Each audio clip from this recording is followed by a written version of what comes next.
What's up? It's Tom. We're going to take a step outside of our usual for a moment to really hone in on Zebby Matthews. I want to talk about this guy a little bit and a kind of a theme of some of the most recent Minnesota Twins draft classes, really. Going to take a look at some of his highlights from last night's outing. Was not a start. They've been doing this a little bit with, especially with Marco Raya having being kind of limited in his starts. He's more of a long opener, if you will. We saw Andrew Morris pitch out of the bullpen recently. Now we've seen Zebby Matthews come out of the bullpen for the win surge.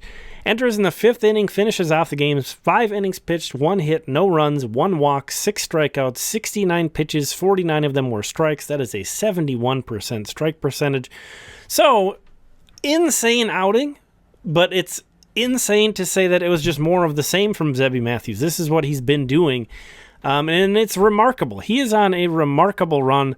You see there, finished off the game with a strikeout. And he's throwing fire. He doesn't walk anybody. He throws fire. I'm taking the BB out of Zebby because he doesn't walk anybody. Why would we have that in there? We're replacing it with 9.8 because he's throwing 98 now. This is a guy who was drafted in the 8th round. He's gone from something like the 200-something pick of his draft class to being considered a top 100 universal prospect in all of baseball by Baseball America right now on their most recent update. So clearly deserves a lot of a lot of credit, for working extremely hard.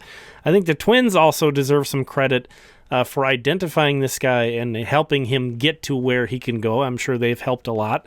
It goes both ways, I'm sure there. And that's something I want to talk about. Zebby Matthews drafted in the 8th round. There is a group of Twins prospects or Twins players. Not all of them are prospects still. That I'm calling the late 8. There's 8 guys that the Twins have drafted in the 8th round or later over the past few years. Zebby Matthews is one of those guys. Here are his numbers on the year, though. It's just insane. A 1.56 ERA, 0.71 whip, 10.8 Ks per 9, 0.4 walks per 9. Basically has been every bit as good in his promotion to AA than he was in high A. He's only given up 2 home runs on the season. A guy who lives in the strike zone. Again, last night threw 71% of his pitches for strikes. Only 2 home runs. 2 home runs in 63 1/3 innings pitched. So he's not getting burnt at all. A 440 opponent's OPS. That's not slugging percentage, that is their OPS, a 440 OPS against this season for Zebby Matthews. He has been just remarkable. And you see there his ranks among the 594 minor league pitchers, with at least 40 innings. First in whip, first in walk percentage, first in strikeout to walk ratio. All of these rankings, though, very impressive when you consider how big of a sample that is. Just an insane season. And again, Zebby Matthews drafted in the 8th round. We'll take a look at some of the other names that I'm putting out there. In his same draft class, 2022, Cory Lewis, last year's Minnesota Twins minor league pitcher of the year, drafted in the 9th round. CJ Culpepper in the 13th round. A lot of people actually, especially entering this year, had Culpepper as the top prospect among that trio. Not including my guy Andrew Morris on here, because we're talking about 8th round and later. Morris was drafted in the 4th round of that class, but lots of good arms identified in that class. 2021, that's a draft where almost everybody's been traded out of that class, but David Festa, they got that guy in the 13th round. One of the better strikeout pitchers in the minor leagues this year. We're going to see him on the Twins before too long. Is really hitting his stride with the Saints. David Festa in the 14th round. In that same draft class, the very next round, they got Pierson Ohl, who really popped up at the end of last year, pitching incredibly well for Wichita and throwing hard. Unfortunately, he hasn't backed that up as much this year. He's not nearly as efficient, effective as he was last year. He's not throwing quite as hard either. I'm still going to include him on this list. And again, we're only talking about starting pitching.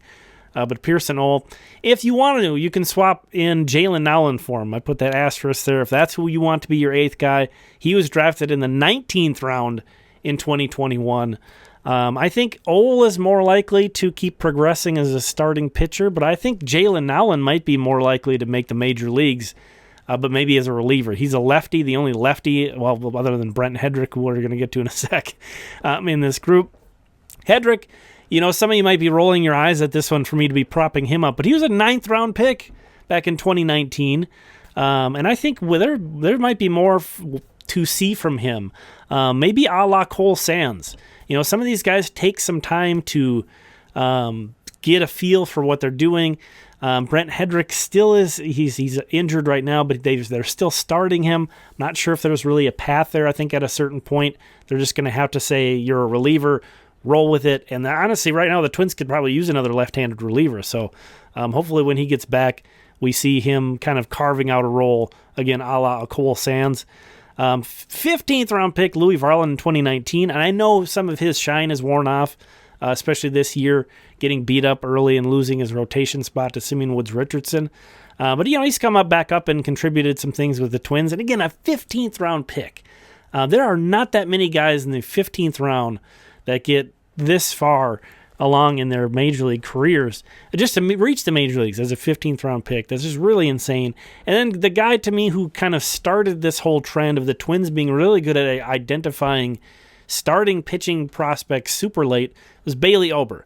Bailey Ober, insane that they got him in the 12th round in 2017, and this is his 4th season as a big league starter, Bailey Ober. So that's incredible value. Another one I want to call out who is among the arms, but since he's not a starting pitcher, I didn't put him into this, but another 15th round pick, Cody Funderburk in 2018.